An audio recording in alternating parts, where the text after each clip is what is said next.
Hi friends, travelling ಫುಡ್ಗೆ ಸ್ವಾಗತ ಸುಸ್ವಾಗತ. ಇವತ್ತು ಟ್ರಾವೆಲಿಂಗ್ ಫುಡ್ನಲ್ಲಿ ನಾವು ಹೊರಡ್ತಿರೋ ಅಂಥ ಊರು ಯಾವುದು ಅಂತ ನಿಮಗೆ ಆಲ್ರೆಡಿ ತಮಿಳ್ ನೋಡಿ ಗೊತ್ತಾಗಿರುತ್ತೆ. ಅಲ್ಲಿನ ವಿಶೇಷತೆ ಏನು ಅಂತ ನಾನು ನಿಮಗೆ ತಿಳಿಸ್ತೀನಿ. ಇವತ್ತು ನಾವು ಬೆಂಗಳೂರಿನ ಮೆಜೆಸ್ಟಿಕ್ ಬಸ್ ನಿಲ್ದಾಣದಲ್ಲಿ ಇದ್ದೇವೆ. ಇಲ್ಲಿಂದ ನಾವು ಚಿಕ್ಕಬಳ್ಳಾಪುರದ ಕಡೆಗೆ ಹೊರಡ್ತಿದ್ದೇವೆ. ಅಲ್ಲಿನ ವಿಶೇಷತೆ ಏನು ಅಂತ ನೀವು ಆಲ್ರೆಡಿ ತಮಿಳ್ ನೋಡಿ ತಿಳ್ಕೊಂಡಿರ್ತೀರ. ಬನ್ನಿ ಈ ವಿಡಿಯೋನ ಪೂರ್ತಿ ನೋಡಿ ಹಾಗೂ ನಮ್ಮ ಚಾನೆಲ್ನ ಲೈಕ್ ಮಾಡಿ, ಶೇರ್ ಮಾಡಿ, ಕಮೆಂಟ್ ಮಾಡಿ, ಸಬ್ಸ್ಕ್ರೈಬ್ ಮಾಡಿ. ಮುಖ್ಯವಾಗಿ ಪಕ್ಕದಲ್ಲಿರುವಂಥ ಬೆಲ್ ಬಟನನ್ನು ಕ್ಲಿಕ್ ಮಾಡಿ. ಆಗಲೇ ನಾವು ಹಾಕುವಂಥ ಎಲ್ಲ ವಿಡಿಯೋಗಳು ನಿಮಗೆ ಬಂದು ತಲುಪುತ್ತದೆ ಅಂತ ಹೇಳ್ತಾ ಬನ್ನಿ ಇವಾಗ ನಾವು ಚಿಕ್ಕಬಳ್ಳಾಪುರ ಕಡೆಗೆ ಹೇಗೆ ಹೋಗೋದು ಅಂತ ನಿಮಗೆ ನಾನು ಈ ವಿಡಿಯೋ ಮೂಲಕ ವಿವರಿಸ್ತಾ ಹೋಗ್ತೀನಿ. ಮೆಜೆಸ್ಟಿಕ್ KSRTC ಬಸ್ ನಿಲ್ದಾಣ ಟರ್ಮಿನಲ್ 2ನಿಂದ ನಾವು ಚಿಕ್ಕಬಳ್ಳಾಪುರದ ಕಡೆಗೆ ಹೋಗುವಂಥ ಬಸ್ಗೆ ಹತ್ತಿದ್ದೀವಿ. ಅಲ್ಲಿಂದ ನಾವು ಚಿಕ್ಕಬಳ್ಳಾಪುರ ಕಡೆಗೆ ಹೊರಡುವಂಥ ದಾರಿಯಲ್ಲಿ ಹೊರಡ್ತಾ ಇದ್ದೀವಿ. ಈಗ ಮೆಜೆಸ್ಟಿಕ್ನಿಂದ ಬಸ್ಸು ಹೊರಡಿದೆ. ಈ ಬಸ್ನ ದರ ನೋಡುವುದಾದರೆ ಒಬ್ಬರಿಗೆ 81 ರೂಪಾಯಿಯನ್ನು ಟಿಕೆಟ್ ಚಾರ್ಜ್ ಮಾಡುತ್ತಾರೆ ಹಾಗೂ ಮಹಿಳೆಯರಿಗೆ ಉಚಿತವಾಗಿ ಕರೆದುಕೊಂಡು ಹೋಗುತ್ತಾರೆ. ನಾವು ಮೆಜೆಸ್ಟಿಕ್ ಬಸ್ ನಿಲ್ದಾಣದಿಂದ ಚಿಕ್ಕಬಳ್ಳಾಪುರದ ಕಡೆಗೆ ದೇವನಹಳ್ಳಿಯ ಹತ್ತಿರ ಹೋಗುತ್ತಿದ್ದೇವೆ. ಬೆಳಗಿನ ಜಾವ ಹೊರಡುವಂಥ ಸಮಯ ಆಗಿರೋದ್ರಿಂದ ರಸ್ತೆಗಳು ನೋಡುವುದಕ್ಕೆ ಸೌಂದರ್ಯಮಯವಾಗಿ ತುಂಬಿತ್ತು. ನೀವು ನೋಡ್ತಾ ಇರ್ಬೋದು, ನದಿಗಳು, ಬೆಟ್ಟಗಳು ಹಾಗೂ ಮಂಜು ಮುಸುಗಿದ ವಾತಾವರಣಗಳು ಇಲ್ಲಿ ಕಂಡು ಬರುತ್ತಿದೆ. ಹೀಗೆ ನಾವು ಹೋಗುವಂಥ ಸಮಯದಲ್ಲಿ ತುಂಬ ಅದ್ಭುತವಾದ ವಾತಾವರಣ ಕೂಡಿತ್ತು. ನಾವು ಬೆಟ್ಟಗಳನ್ನು ಹಾಗೆ ಮನೋರಂಜನವಾಗಿ ನೋಡುತ್ತಾ ಈ ಪಯಣವನ್ನು ನಾವು ಹೊರಡುತ್ತಾ ಹೋಗುತ್ತಿದ್ದೇವೆ. ರಸ್ತೆಗಳಂತೂ ಬೆಳಗಿನ ಜಾವ ಸುಂದರವಾಗಿತ್ತು. ನೀವೇನಾದರೂ ಈ ಕಡೆ ಚಿಕ್ಕಬಳ್ಳಾಪುರದ ಕಡೆ ಹೊರಡಬೇಕಾದರೆ ಬೆಳಗಿನ ಜಾವ ಹೊರಡಿದರೆ ತುಂಬ ರಮಣೀಯವಾದ ಸೌಂದರ್ಯವಾದಂಥ ಜಾಗಗಳನ್ನು ನೋಡುತ್ತಾ ಹೊರಡಬಹುದು. ಚಿಕ್ಕಬಳ್ಳಾಪುರದ ವೈಶಿಷ್ಟ್ಯ ಏನೆಂದರೆ ಹೀಗೆ ನೀವು ನೋಡುತ್ತಿರುವಂತೆ ರಮಣೀಯವಾದ ಜಾಗಗಳು, ಸೌಂದರ್ಯಮಯವಾದ ಸ್ಥಳಗಳು. ಇಲ್ಲಿ ಅನೇಕ ದೇವಸ್ಥಾನಗಳು, ಬೆಟ್ಟಗಳು ಇವೆ. ಅದರಲ್ಲಿ ಪ್ರಸಿದ್ಧ ಬೆಟ್ಟ ನಂದಿ ಬೆಟ್ಟ. ಈಗ ಈ ಪ್ರಸಿದ್ಧ ಸ್ಥಾನಗಳಲ್ಲಿ ಒಂದು ಸೇರ್ಪಡೆಯಾಗಿರುವ ತಾಣವೇ ಅದು ಈಶಾ ಫೌಂಡೇಶನ್ ಸದ್ಗುರು ಸನ್ನಿಧಿ ಆದಿಯೋಗಿಯ ಪ್ರತಿಮೆ. ಈ ಪ್ರತಿಮೆಯ ಬಗ್ಗೆ, ನಿರ್ಮಾಣದ ಬಗ್ಗೆ ತಿಳಿಸಲು ನಾನು ಇಚ್ಛಿಸುತ್ತಿದ್ದೇನೆ. ಅದಕ್ಕೂ ಮುಂಚೆ ನೀವೇನಾದರೂ ನಮ್ಮ ಚಾನೆಲನ್ನು ಸಬ್ಸ್ಕ್ರೈಬ್ ಮಾಡಿಲ್ಲವೆಂತಾದರೆ ಈ ಕೂಡಲೇ ಸಬ್ಸ್ಕ್ರೈಬ್ ಮಾಡಿ, ಲೈಕ್ ಮಾಡಿ, ಶೇರ್ ಮಾಡಿ, ಕಮೆಂಟ್ ಮಾಡಿ. ಹಾಗೂ ಮುಖ್ಯವಾಗಿ ಪಕ್ಕದಲ್ಲಿರುವಂಥ ಬೆಲ್ ಐಕಾನನ್ನು ಕ್ಲಿಕ್ ಮಾಡಿ. ಆಗಲೇ ನಾವು ಹಾಕುವಂಥ ಎಲ್ಲ ವಿಡಿಯೋಗಳು ನಿಮ್ಮ ಚಾನೆಲ್ನಲ್ಲಿ ಬಂದು ತಲುಪುತ್ತವೆ. ಈಗ ನಾವು ಹಾಗೆ ಬೆಂಗಳೂರಿನಿಂದ ಚಿಕ್ಕಬಳ್ಳಾಪುರದ ಬಸ್ ನಿಲ್ದಾಣವನ್ನು ತಲುಪಿದ್ದೇವೆ. ಈ ಬಸ್ ನಿಲ್ದಾಣದಿಂದ ಪ್ರತಿ ಅರ್ಧ ಗಂಟೆಗೆ ಒಂದು ಬಸ್ಸು ಚಿಕ್ಕಬಳ್ಳಾಪುರದಿಂದ ಈಶಾ ಫೌಂಡೇಶನ್ ಅಂದರೆ ಈಶಾ ಕಡೆಗೆ ಹೊರಡುತ್ತದೆ ಎಂದು ಸ್ಥಳೀಯ ಮಾಹಿತಿ ಸಿಕ್ಕಿದೆ. ಈಗ ನಾವು ಇಲ್ಲಿರುವಂಥ ಬಸ್ಗೆ ಹೊರಡಲು ಹತ್ತುತ್ತಿದ್ದೇವೆ. ಈ ಬಸ್ನ ಟಿಕೆಟ್ನ ದರ ನೋಡುವುದಾದರೆ ಚಿಕ್ಕಬಳ್ಳಾಪುರದಿಂದ ಈಶಾ ಕಡೆಗೆ 40 ರೂಪಾಯಿಯನ್ನು ತೆಗೆದುಕೊಳ್ಳುತ್ತಾರೆ. ಈಗ ನಾವು ಹಾಗೆ ಅಲ್ಲಿಂದ ಸುಮಾರು ಒಂದು 15 ನಿಮಿಷದಲ್ಲಿ ಈಶಾ ಫೌಂಡೇಶನ್ನು ತಲುಪಿದ್ದೇವೆ. ನೀವು ಇಲ್ಲಿ ನೋಡ್ತಾ ಇರ್ಬೋದು, ಇಲ್ಲಿಂದ ಒಂದು ಸದ್ಗುರು ಸನ್ನಿಧಿ ಎಂಬ ಹೆಬ್ಬಾಗಿಲು ನಿಮಗೆ ಈ ವಿಡಿಯೋದಲ್ಲಿ ಕಾಣಿಸಬಹುದು. ನೋಡುವುದಕ್ಕೆ ಸುಂದರವಾದ ವಾತಾವರಣ, ಬೆಟ್ಟಗುಡ್ಡಗಳಿಂದ ಕೂಡಿದ ಪ್ರದೇಶ.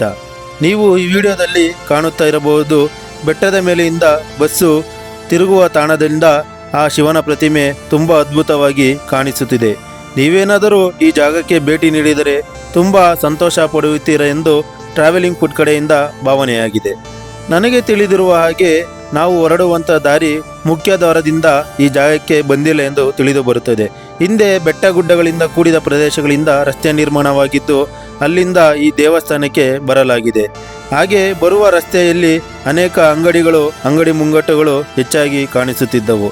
ಆ ಅಂಗಡಿ ಮುಂಗಟ್ಟುಗಳಿಂದ ಸುಮಾರು 100 ಮೀಟರ್ ಮುಂದಕ್ಕೆ ಬಸ್ ತಂಗುದಾಣ ಇತ್ತು. ಅದು ಇನ್ನು ಕಾಮಗಾರಿಯ ನಿರ್ಮಾಣದ ಹಂತದಲ್ಲಿ ಇನ್ನು ನಡೆಯುತ್ತಿದೆ ಎಂದು ತಿಳಿದು ಬರುತ್ತಿದೆ. ಹೀಗೆ ನಾವು ಆ ಪ್ರತಿಮೆಯನ್ನು ನೋಡುತ್ತಾ ಬಸ್ ನಿಲ್ದಾಣದ ಕಡೆಗೆ ಹೊರಡುತ್ತಿದ್ದೇವೆ. ನೀವು ನೋಡ್ತಾ ಇರ್ಬೋದು, ಪ್ರತಿಮೆ ಎಷ್ಟು ಸುಂದರವಾಗಿ ಕಾಣಿಸುತ್ತಿದೆ. ಈ ವಿಡಿಯೋ ಮೂಲಕ ಈ ಪ್ರತಿಮೆಯನ್ನು ಇನ್ನೂ ಹತ್ತಿರದಿಂದ ನಿಮಗೆ ತೋರಿಸಲು ಇಚ್ಛಿಸುತ್ತಿದ್ದೇನೆ. ಬನ್ನಿ ಹಾಗೆ ಈ ಬಸ್ ನಿಲ್ದಾಣದ ಕಡೆಗೆ ಹೊರಡುವಂಥ ಬಸ್ಸು ನಿಂತಿದ ತಕ್ಷಣ ನಾವು ಹತ್ತಿರದ ಶಿವನ ಪ್ರತಿಮೆಯನ್ನು ನೋಡೋಣ. ಹಾಗೂ ನನಗೆ ತಿಳಿದಿರುವಂಥ ಮಾಹಿತಿಯನ್ನು ನಿಮಗೆ ತಿಳಿಯಲು ಇಚ್ಛಿಸುತ್ತಿದ್ದೇನೆ. ಈಗ ನಾವು ಚಿಕ್ಕಬಳ್ಳಾಪುರದಿಂದ ಈಶಾ ಕಡೆಗೆ ಬಂದ ಬಸ್ಸನ್ನು ಇಳಿದು ಇಲ್ಲಿನ ಬಸ್ ನಿಲ್ದಾಣದಲ್ಲಿ ನಿಂತಿದ್ದೇವೆ. ಹಾಗೂ ಜನರ ಜೊತೆ ನಾವು ಆ ಶಿವನ ಪ್ರತಿಮೆಯ ಹತ್ತಿರಕ್ಕೆ ಹೊರಡುತ್ತಿದ್ದೇವೆ. ನೀವು ನೋಡುತ್ತಿರ್ಬೋದು, ಇನ್ನು ಈ ಕಾಮಗಾರಿಗಳು ಪ್ರಗತಿಯಲ್ಲಿ ಇವೆ. ಇನ್ನೂ ಹೆಚ್ಚು ಕಾಮಗಾರಿಗಳು ನಡೆಯಬೇಕಿದೆ ಎಂದು ಕಾಣಿಸುತ್ತಿದೆ. ಜನರ ಜೊತೆ ನಡೆದುಕೊಂಡು ಅಲ್ಲಿ ಅಳವಡಿಸಿರುವಂಥ ಬೋರ್ಡ್ಗಳನ್ನು ನೋಡುತ್ತಾ ಹಾಗೆ ಪ್ರತಿಮೆಯ ಕಡೆಗೆ ಸಾಗಿದೆವು. ಇನ್ನೇನು ಪ್ರತಿಮೆಯ ಮೈದಾನದಂತೆ ಇರುವ ಸುಂದರವಾದ ಜಾಗ ನಮಗೆ ಕಂಗೊಳಿಸಿತು. ನಮಗೆ ನೋಡುತ್ತಿದ್ದಂತೆಯೇ ತುಂಬ ಸಂತೋಷವಾಗಿತ್ತು ಹಾಗೂ ಆನಂದವಾಗಿತ್ತು. ಹೀಗೆ ಈ ಜಾಗದ ಆನಂದಮಯ ವಿಶಿಷ್ಟತೆ ವೈಶಿಷ್ಟ್ಯತೆ ವಿವರಣೆಗಳನ್ನು ನಾನು ಈ ಚಾನೆಲ್ನ ಮೂಲಕ ನಿಮಗೆ ತಿಳಿಸಲು ಇಚ್ಛಿಸುತ್ತಿದ್ದೇನೆ. ಬನ್ನಿ ಈ ಇತಿಹಾಸವನ್ನು ನೋಡೋಣ. ನಮ್ಮ ಕರ್ನಾಟಕದ ಚಿಕ್ಕಬಳ್ಳಾಪುರ ಜಿಲ್ಲೆಯಲ್ಲಿ ನಂದಿ ಬೆಟ್ಟದ ಅಂಚಿನಲ್ಲಿರುವ ಸೌಂದರ್ಯಮಯ ಪ್ರದೇಶದಲ್ಲಿ ಇತ್ತೀಚೆಗೆ ದೇಶದ ಪ್ರಸಿದ್ಧ ಆಧ್ಯಾತ್ಮಿಕ ಕೇಂದ್ರಗಳಲ್ಲಿ ಒಂದಾದ ಈಶಾ ಫೌಂಡೇಶನ್ ಸನ್ನಿಧಿ ನಿರ್ಮಿಸಲಾಗಿದೆ. ಇದು ಪ್ರಸಿದ್ಧ ಯೋಗಗುರು ಸದ್ಗುರು ಜಗ್ಗಿ ವಾಸುದೇವ್ ಅವರ ಆಶಯದಿಂದ ನಿರ್ಮಿತವಾದ ಸ್ಥಳವಾಗಿದೆ. ಇಲ್ಲಿ ಶಾಂತಿ, ಯೋಗ, ಧ್ಯಾನ ಮತ್ತು ಆಧ್ಯಾತ್ಮಿಕತೆ ಸೇರಿಕೊಂಡಿದೆ. ಇನ್ನು ಇದರ ಹಿನ್ನೆಲೆ ನೋಡುವುದಾದರೆ ಈಶಾ ಫೌಂಡೇಶನ್ ತಮಿಳುನಾಡಿನ ಕೊಯಂಬತ್ತೂರಿನಲ್ಲಿ ಮೂಲ ಕೇಂದ್ರ ಹೊಂದಿದೆ. ಅಲ್ಲಿ 2017ರಲ್ಲಿ ಮೊದಲ 112 ಅಡಿ ಎತ್ತರದ ಆದಿಯೋಗಿ ಶಿವನ ಪ್ರತಿಮೆ ಸ್ಥಾಪಿಸಲಾಯಿತು. ಅದೇ ಮಾದರಿಯಲ್ಲಿ ಎರಡನೇ ಪ್ರತಿಮೆಯನ್ನು ಚಿಕ್ಕಬಳ್ಳಾಪುರದಲ್ಲಿ 2023ರಲ್ಲಿ ಉದ್ಘಾಟಿಸಲಾಯಿತು. ಇದು ಯೋಗದ ಮೂಲ ಆಚಾರ್ಯ ಆದಿಯೋಗಿ ಶಿವನ ರೂಪದಲ್ಲಿ ಮಾನವ ಕುಲಕ್ಕೆ ಒಳಗಿನ ಶಾಂತಿ, ಅರಿವು ಮತ್ತು ಸುಖವನ್ನು ಪಸರಿಸುವ ಕೇಂದ್ರವಾಗಬೇಕೆಂದು ಸದ್ಗುರು ಅವರ ಆಶಯವಾಗಿದೆ. ಈ ಪ್ರತಿಮೆಯು 112 ಅಡಿ ಎತ್ತರದ ಶಿವನ ತಲೆ ರೂಪದಲ್ಲಿದೆ. 112 ಎಂಬ ಸಂಖ್ಯೆ ಯೋಗದ 112 ಮಾರ್ಗಗಳನ್ನು ಸೂಚಿಸುತ್ತದೆ. ಮಾನವನು ಮೋಕ್ಷ ಅಥವಾ ಉನ್ನತ ಅರಿವು ತಲುಪಲು ಇರುವ ಮಾರ್ಗಗಳೆಂದು ತಿಳಿಸುತ್ತದೆ. ಈ ಪ್ರತಿಮೆಯು ಉಕ್ಕಿನಿಂದ ನಿರ್ಮಿತವಾಗಿದೆ. ಒಟ್ಟು ತೂಕ ಸುಮಾರು 500 ಟನ್ ಎಂದು ಹೇಳಲಾಗುತ್ತದೆ.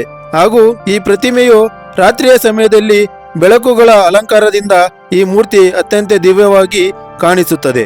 ಸನ್ನಿಧಿಯ ವಿನ್ಯಾಸವು ಯೋಗ ಮತ್ತು ಧ್ಯಾನಕ್ಕೆ ಅನುಗುಣವಾಗಿ ನಿರ್ಮಾಣವಾಗಿದೆ. ಪ್ರತಿಮೆಯ ಎದುರು ಯೋಗೇಶ್ವರ ಲಿಂಗ, ನಾಗಪ್ರತಿಮೆ ಹಾಗೂ ಧ್ಯಾನ ಸಭಾಂಗಣಗಳು ಇವೆ. ಸ್ಥಳ ಸಂಪೂರ್ಣವಾಗಿ ನಂದಿ ಬೆಟ್ಟದ ನೈಸರ್ಗಿಕ ಸೌಂದರ್ಯದಲ್ಲಿ ಇರೋದರಿಂದ ಶಾಂತ ಪರಿಸರ ಸಿಗುತ್ತದೆ. ಈ ಪ್ರತಿಮೆಯ ನಿರ್ಮಾಣಕ್ಕೆ ಸುಮಾರು $8 ಮಿಲಿಯನ್ ಅಮೆರಿಕನ್ ಡಾಲರ್ ಅಂದರೆ 68 ಕೋಟಿ ಅಂದಾಜು ಖರ್ಚು ಆಗಿದೆ ಎಂದು ತಿಳಿದುಬರುತ್ತದೆ. ಆದರೆ ಈ ಮಾಹಿತಿ ಅಧಿಕೃತವಲ್ಲ ಎಂದು ಕೂಡ ತಿಳಿದುಬರುತ್ತದೆ. ಇಡೀ ಯೋಜನೆ ಈಶಾ ಫೌಂಡೇಶನ್ನ ನಿಧಿ ಹಾಗೂ ದಾನಿಗಳ ಸಹಾಯದಿಂದ ಪೂರ್ಣಗೊಂಡಿದೆ ಎಂದು ತಿಳಿಸಲಾಗುತ್ತದೆ.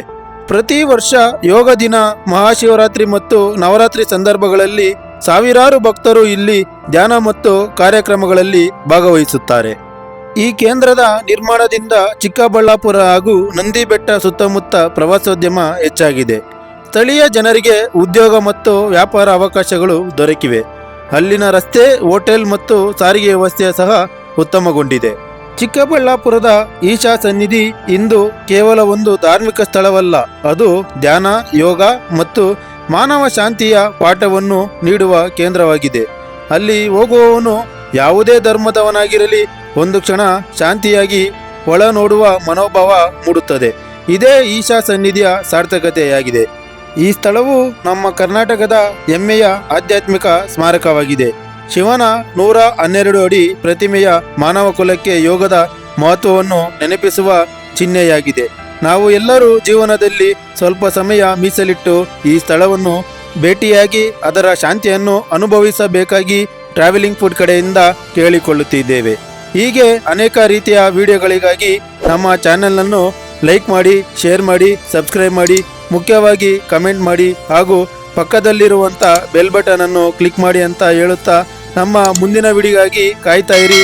Okay, thank you, bye bye.